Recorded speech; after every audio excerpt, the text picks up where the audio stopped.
Imagine, right now, in one instant, the money in your wallet, checking, or investment accounts could purchase only 1/10 or 1/100th of what it could yesterday. How would your life be affected? Could this even realistically happen?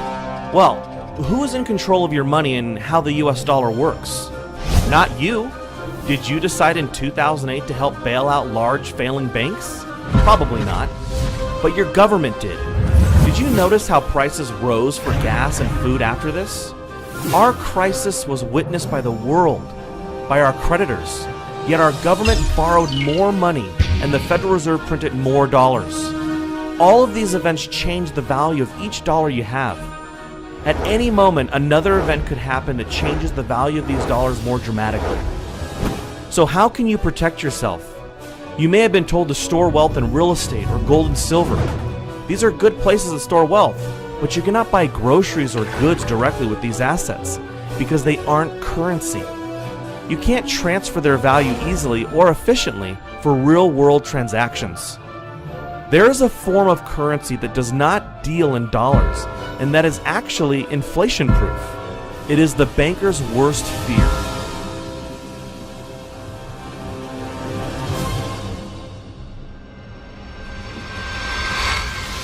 Why is gasoline so expensive? Telling us which food brands are ready for the uptick in costs. The United States has just lost its top-notch AAA credit rating. 18 people have been charged in what may be one of the nation's largest credit card fraud rings. What some are calling fool's gold, it is the virtual currency called is a kind of holy grail of payments. We're asking whether or not this currency really has any longevity, let alone legitimacy.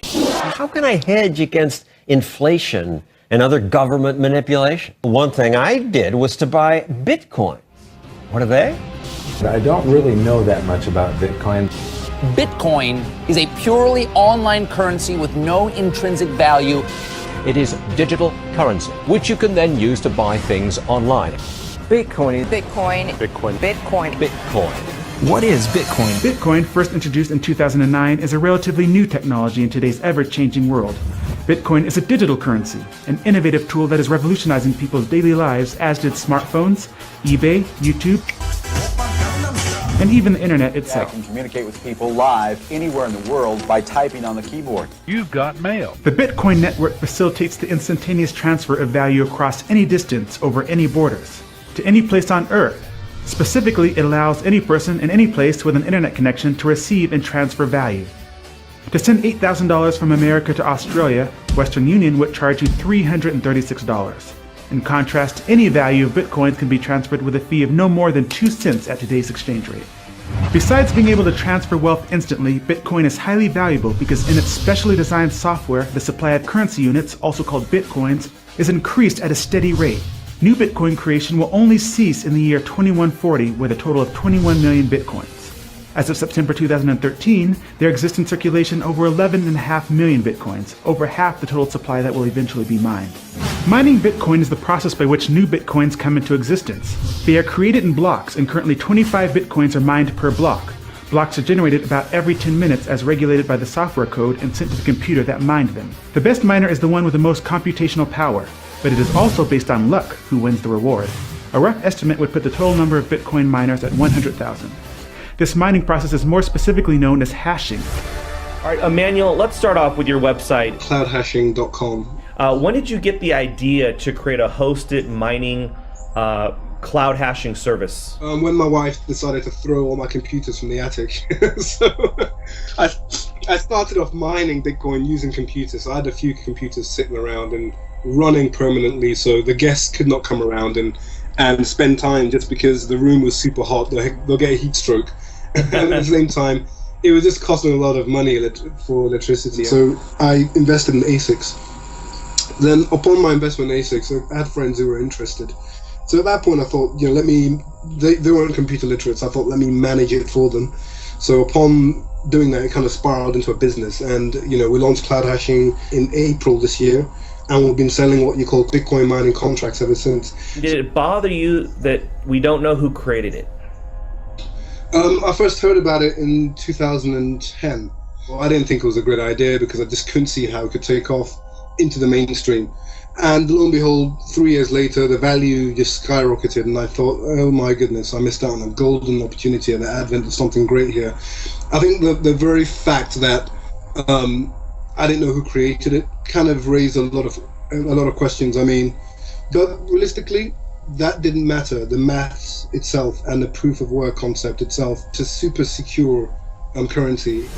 It may be hard to trust such a new, strange, and exciting system like Bitcoin. Some, mainly computer technology enthusiasts, already see Bitcoin as more secure than email, online banking, and your E-Trade account. So what made you say, you know what, I'm going to trust Bitcoin? Well, that's a great question. Do you use the internet? I do. Do you trust it? I pretty much have to. You trust the internet. You don't necessarily trust everybody on the internet. No. Right. But you trust the internet. You trust that you go in and type in on your browser and you get to Walmart.com. You trust that's Walmart or whatever. Yeah. And there are legitimate actors on the internet, right? Like Amazon.com. I'm sure you bought stuff there. Mm-hmm. Well, Bitcoin is very similar. It is computer code that's a protocol. Like email, a person would not normally assume anyone in this case can see, delete, or otherwise access their email account without their permission and password. There is one exception in that your email provider could shut you down or even spy on you at the NSA's request. Why should people start taking a serious look at it who want to get off the government's radar? I think it's a very important thing. One thing that we don't really fully appreciate is the level of surveillance that we're under. And now all of your transactions are being databased, archived, stored, and they're going to be searchable forever. And you don't know who's going to be in power in 4 years or 8 years or 20 years. And you don't know what they're going to do with that information. And so why even have that information appear there in the first place? Bitcoin allows you to take control of that and to have it not even appear. This brings us to the topic of centralization. Bitcoin is decentralized. This means there is no central authority that can stop any specific Bitcoin transaction, and the same goes for the Bitcoin system as a whole. No one can lock or freeze a Bitcoin wallet or address, unlike a bank account. No one can arbitrarily create more Bitcoins than the software program was designed to make. No one can change the software without the majority of the entire network of users accepting a change. Programmers of the Bitcoin software are thus limited in their scope of changes to what the market is driving. Max Wright, he wrote a book called Bitcoin Revolution. A lot of people are fearful that the government's going to attack it. With regards to resisting government violence, I think Bitcoin is a really, really unique, to me it's a unique currency in all of history. It's never happened before. So the analogy that Bitcoin advocates use is with regards to Napster. We all know Napster was a great file sharing tool, but it was run out of a central server in a company. There was a CEO to harass, there was a company to harass, and the government can send in men with guns and force them to unplug the server. Service is over. Bitcoin, in the same way BitTorrent solved the problem for Napster, it was decentralized and there was no one to harass. There's no, you'd have to put a policeman in every bedroom in every house in the country or the planet to bring down BitTorrent. So too with Bitcoin. There is no one to harass. There is no CEO. It is a distributed peer-to-peer network that authorizes and guarantees the sanctity of the network. And so for that reason, it is incredibly resilient to violence. And I find it very, very interesting that at a time when we're going to, my expectation is we're going to go through a currency crisis and currency wars like we've never seen before. I'm here with Jim Rickards. He's the author of Currency Wars. I'll just throw it out there. Bitcoin, what are your thoughts? One of my least favorite topics, because I'm very skeptical of Bitcoin, but I've actually read the technical papers. I've spoken to a lot of people about it. It is cool technology. It's good encryption, the blockchain method of validating, the fact that it's decentralized and dispersed. You can fire a drone missile at a Bitcoin server and it doesn't matter because there's another one over here that's got the blockchain and they can validate. So I understand all that. It's cool stuff and it does attract libertarians and it does attract technophiles. Now that you know what Bitcoin is, you should recognize how digital currency is a threat to the current banking system and institutions. In 2008, bankers profited from the very financial crisis that they created. Imagine you had the opportunity to not participate in a government-monopolized currency system. Bitcoin can be your way out of the corruption. The banks will hate it, but they can't stop it. Bitcoin can solve a multitude of problems. Firstly, inflation. Our current money supply continually grows because it is based on debt and continual government overspending. The US money supply is actually multiplied over 10,000 times in the past 200 years. This explains why purchasing power has significantly lowered. why Coke in 1959 cost a nickel and is now about 20 times that. The supply of bitcoins has only increased at a specific rate that won't change. This means that it is inflation-proof. Bitcoin also prevents theft. If you hold cash, not only would you worry about someone stealing your wallet, but the government has been known to confiscate cash at airports and during police stops. You cannot steal bitcoins in a Bitcoin wallet without knowing someone's password. You can copy and store your wallet in an unlimited number of locations and access it from anywhere with internet access, just like email. With Bitcoin, it is much easier to move your money, as we noted earlier.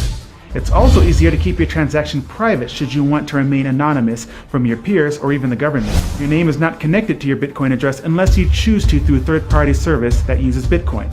The government would need to know and control the entire internet to track or stop Bitcoin payments. Lastly, a great benefit for Bitcoin is the ease of starting your own business. You can set up a Bitcoin address to receive money for products or services within seconds, versus trying to comply with all your country's regulations, creating a bank account, etc. You also don't have to worry about fraudulent payments because Bitcoin transactions are irreversible. Your business would not have to pay large fees to credit card companies either. A customer can simply use a cell phone app to send payments to you if your business has a storefront, like a bar or a restaurant. Bitcoin is already accepted on many online websites for products and services including freelance work, donations to organizations, pizza shops, auctions, electronics, web hosting, domain registration, file storage, gambling, music, clothing, graphic design, and even some massive retail outlets like bitcoinstore.com. Alright, I'm going to go to the Bitcoin store, I'm going to purchase a laptop, and I want to show you guys just how easy this is to do. You can have a lot of items on here, but we're going to pick a laptops because that's what we need. But you can see you have a lot of different things you can buy: digital camera, desktop PC, webcams, all kinds of stuff you can also search for. But we're looking for a new laptop. And you can see this is just like going to any other store that would accept US dollars. We've got this notebook here, we can add to cart. Here's the cart, proceed to checkout. So just like if you went to Best Buy. You can register or you can just check out as a guest. I'm going to check out as a guest today. We simply input our information. Our next step is our shipping method. The payment method is going to be Bitcoin. Place order. Okay, so we would just scan this with our phone, or we could use view address to pay it. And once you do that, you input that into your Bitcoin wallet, and the transaction is complete. Today is September 22nd, so I guess we'll see how fast they ship it out. Wow, so it's only been 2 days. Free shipping. We ordered it on the 22nd of September, and we received it on the 24th. You've got all your accessories, brand new. Yeah, same price as Amazon. I didn't pay anything extra for it. It's perfect. That was easy. Let's see what else I can do with Bitcoin. All right, so I'm on bitmit.net, and I'm going to sell my old TV.